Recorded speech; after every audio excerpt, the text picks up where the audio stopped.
ప్రజల వద్దకు పరిపాలన అందించాలనే ఉద్దేశంతో రాష్ట్ర ముఖ్యమంత్రి వైఎస్ జగన్మోహన్ రెడ్డి ప్రతిష్టాత్మకంగా గ్రామాలలో సచివాలయ వ్యవస్థను అందుబాటులోకి తీసుకొచ్చాడు. అందులో భాగంగా ప్రతి పంచాయతీలో గ్రామ సచివాలయాలు ఏర్పాటు చేస్తున్నారు.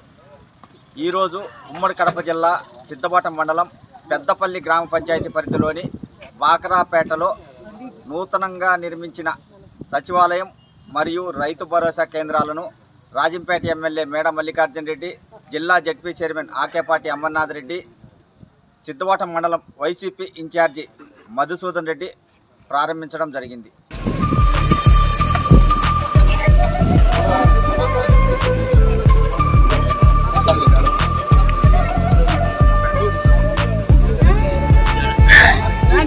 బాక్రాపేట సచివాలయము రైతు భరోసా ఓపెనింగ్కు రాజంపేట శాసనసభ్యులు మేడ వెంకట మల్లికార్జున రెడ్డి, జిల్లా పరిషత్ ఉమ్మడి చైర్మన్ ఆకేపాటి అమర్నాథ్ రెడ్డి, సిద్ధవటం ఇన్ఛార్జి మేడ మధుసూదన్ రెడ్డి గారు వాళ్ళ ఆధ్వర్యంలో ఈరోజు బాక్రాపేట నాయకులు, కార్యకర్తలు, ప్రజలు, సిద్ధవటం మండలం నాయకులు, కార్యకర్తలు, ప్రజలు భారీ ఎత్తున వచ్చి ఘన విజయం చేసి అందరూ కార్యక్రమం ప్రారంభించినారు.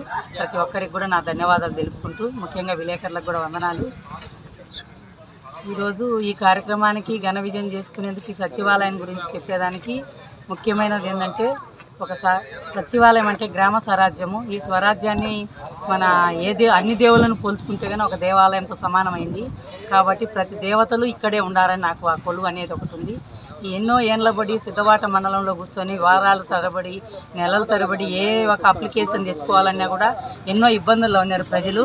ఈరోజు ఇట్లాంటి సచివాలయం ఒక వ్యవస్థను తెచ్చినారా, ఆయన సీఎం జగన్మోహన్ రెడ్డి గారికి నా ధన్యవాదాలు తెలుపుకుంటూ, మళ్ళీ 2024 కూడా జగన్ సార్ మళ్ళా గెలుస్తారు. ఎంతమంది పొత్తులు ఎన్ని కుమ్మక్కలు చేసినా ఎన్ని చేసినా కూడా జగన్ సార్ను ఓడించేదానికి ఎవరికి లేదు.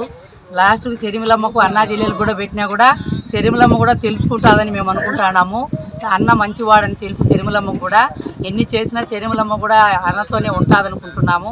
ప్రతి ఒక్క పొత్తులు పవన్ కళ్యాణ్ అయితే, చంద్రబాబు నాయుడు అయితేమి, ఇంకా బీజేపీ వాళ్ళు అయితేమి, ఇంకా ఎవరైనా ఎన్ని పొత్తులు వచ్చినా కూడా జగన్ సార్ ఏమీ చేయలేడు. సింహం సింగల్గా వస్తాడు. జగనన్న 24లో మళ్ళా మేమేందో చూపిస్తాము.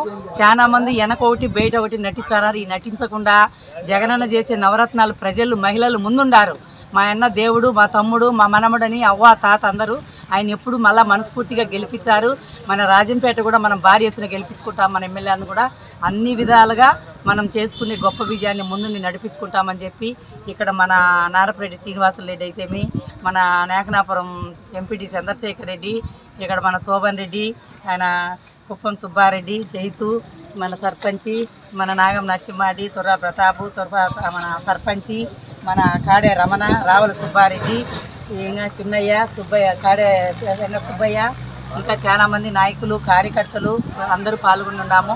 ప్రతి ఒక్కరు కూడా జగనన్న ఆశీస్సులు ఉండాలా, జగనన్నను మళ్ళీ 2024 గెలవాలని చెప్పి కోరుకుంటూ గెలిచి తీరుతాము. మళ్ళీ మాకు ఆ ధైర్యంతో ఉన్నాము. ప్రజలు స్పందన బాగుంది. ఈ నవరత్నాలు చాలా పేదలకు ఆయన లేని లోటు ప్రజలు బతకగలరనే ఉద్దేశంతో ఉన్నాము. మళ్ళా జగనన్నే సీఎం, మళ్ళా జగనన్నే.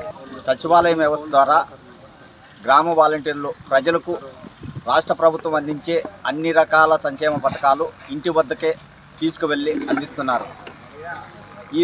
ఈ సచివాలయ వ్యవస్థ ద్వారా రాబోయే ఎన్నికల్లో వైఎస్ఆర్ కాంగ్రెస్ పార్టీకి ఎంత మాత్రం మేలు జరుగుతుంది అనే విషయాన్ని సిద్ధవటం వైసీపీ మహిళా నాయకురాలు మరియు మాజీ మార్కెట్ యార్డ్ చైర్మన్ ఏకుల రాజేశ్వర్ రెడ్డిని అడిగి కొన్ని విషయాలు తెలుసుకునే ప్రయత్నం చేద్దాం.